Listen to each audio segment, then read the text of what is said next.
So Elstow Abbey, founded and established by William the Conqueror's niece, Countess Judith. And we'll hear a little bit more about that from John Hinson inside in a little bit, but this abbey would have extended way, way out this way and all the way over almost to where the street is there. It was massive. I'll show you some diagrams of it. It was one of the wealthiest abbeys in all of England. And today, in Bunyan's day, let's go back to 1628, Bunyan was baptized in here. It had been reduced down. They couldn't maintain it. They couldn't keep it that big. In the disillusionment of the monasteries, when Henry VIII in 1534 declared himself in the act of supremacy, he declared himself the head of the church. And what did he do? It was really a cash flow deal for him. Big boom, because he was able then to take all of the church lands, which in England were almost half the population. I mean, half the property, the real estate was owned by the church. And of course, land was a source of revenue. You had sheep on the land, you raised rye on the land, barley, whatever, and then you sold that, and that brought revenue into the coffers of the feudal lord or the coffers of the bishop. You know, so all this land was really, really valuable. And many of these places were shrines. So they were places of pilgrimage. Remember in Canterbury Tales, Geoffrey Chaucer, contemporary of Wycliffe, concerned about many of the same abuses, was particularly concerned about the 7 sacraments that the medieval church had constructed, one of which in particular was the idea of pilgrimage. And we're thinking about Pilgrim's Progress and John Bunyan here in Elstow, his birthplace. We're not on the same kind of pilgrimage, right? We don't think we're going to gain grace from God because we're going to a place where this great saint from the past, Saint lower S, the saints of the land, they're the excellent ones, in whom is all my delight, the psalmist says, Psalm 16, that kind of saint, okay? Bunyan was raised up of God, humble beginnings, and used so powerfully, to write the great English classic, which is still, if you just look at book sales, still the great English classic, right? J.K. Rowling, step aside. She had to write seven books to get there. And none of them nearly as good a book as Pilgrim's Progress. If you haven't read it, I'm not going to ask for a show of hands. Read it, okay? So, and reread it. Spurgeon claimed to have read it. He thought near the end of his life that he probably read it over 100 times. There's a lot of richness there to keep going to and mining in that marvelous book.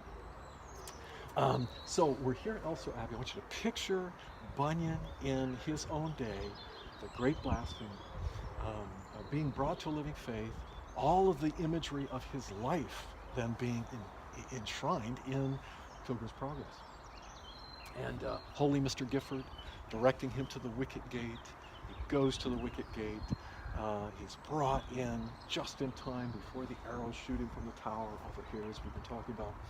And all of that becomes part of Bunyan's story. He tells us in Grace Abounding to the Chief of Sinners that the day that the burden fell off of his back, he's at the place of deliverance there at Stevington Cross, nearby here, in this same countryside, which we won't take time to go to today.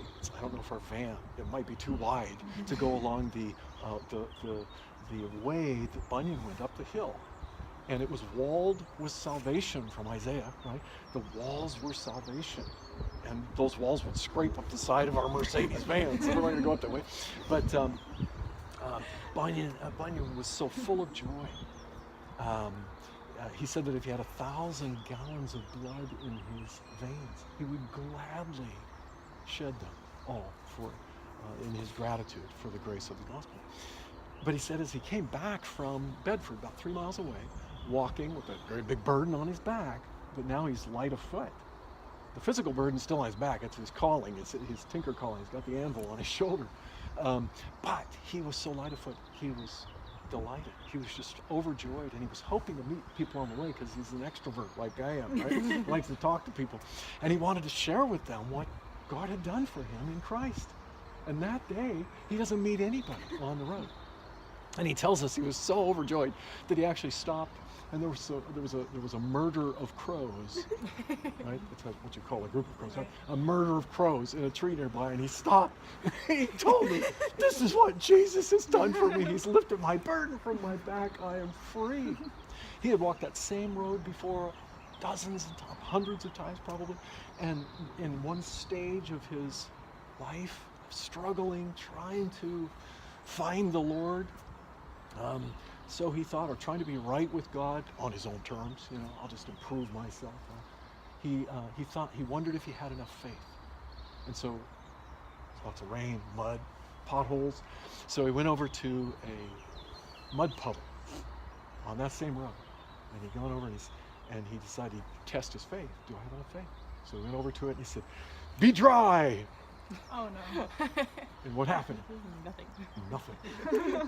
So he thought, well, I don't have enough faith, because he's looking at faith as his contribution. Bunyan would become a copper-bottom Calvinist too. And he'd come to realize that, no, faith too is a gift of God.